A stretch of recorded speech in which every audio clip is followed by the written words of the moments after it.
17 मार्च. प्रपंचातील काळजी आपल्याला भगवंतापासून दूर करते. सत्वगुणात भगवंत असतो तेव्हा त्या मार्गाने जावे. भगवंत आपल्यात यायला सर्व कर्मे चांगल्या प्रकारे केली तरी ती भगवंतार्पण बुद्धीने करावी.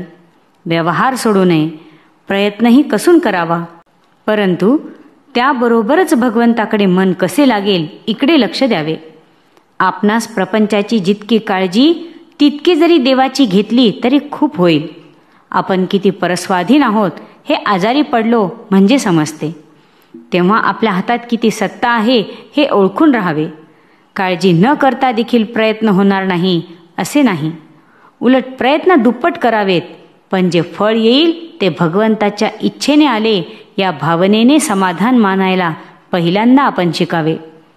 आपण स्वतःबद्दल काळजी करतो याचे कारण असे की आपण आपल्यापेक्षा जास्त दुःखी असलेल्या माणसाकडे पाहत नाही.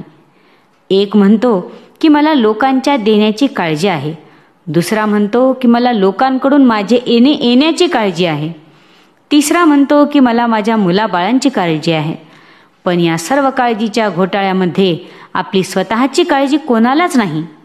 मागील आठवणींनी आणि उद्याच्या भीतीने आपण काळजी करीत बसतो. ही काळजी आपल्याला भगवंतापासून दूर करते. उद्याच्या काळजीने आजची भाकरी आपल्याला गोड लागत नाही. याला काय करावे?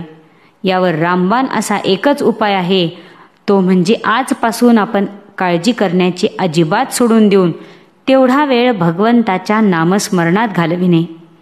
एका माणसाने माझ्यापाशी तक्रार केली की काय करावे, हा माझा मुलगा कशाचीच काळजी करीत नाही, नुसता हसत खेळत दिवस घालवितो, पुढे याचे कसे व्हायचे? मी म्हटले, तुमचे म्हणणे वरवर खरे दिसते पण वास्तविक पाहता ते खरे नाही. तुम्ही आजपर्यंत इतकी काळजी करून काय मिळविले? शारीरिक व मानसिक त्रास भोगला आणि भगवंताला विसरला, इतकेच ना? मग तेच तुमच्या मुलाला का शिकविता?